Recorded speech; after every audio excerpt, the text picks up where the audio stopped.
KSRTC ബസ്സിൽ car ഇടിച്ച ഒരാൾ മരിച്ചു. പരിക്കേറ്റ 6 പേരിൽ 3 പേരുടെ നില ഗുരുതരമാണ്. നിയന്ത്രണം വിട്ട കാർ വീട്ടിലേക്ക് ഇടിച്ചു കയറി 2 പേർക്ക് ഗുരുതര പരിക്ക്. സിഗ്നലിൽ നിർത്തിയിട്ട ബൈക്ക് യാത്രികനെ കാർ ഇടിച്ചു വീഴ്ത്തി.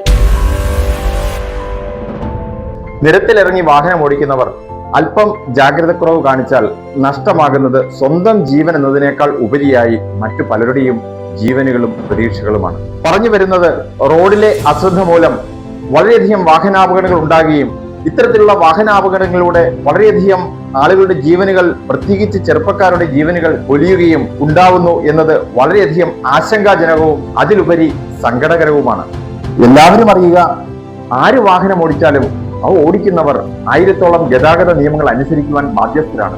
ഈ റോഡ് നിയമങ്ങൾ അനുസരിച്ച് നമ്മൾ സ്വയം സുരക്ഷിതരാകുകയും അതോടൊപ്പം തന്നെ മറ്റുള്ളവരുടെ സുരക്ഷിതത്വം ഉറപ്പാക്കുകയും ചെയ്യുമ്പോഴാണ് യഥാർത്ഥ റോഡ് സംസ്കാരം നിലവിൽ വരുന്നത്.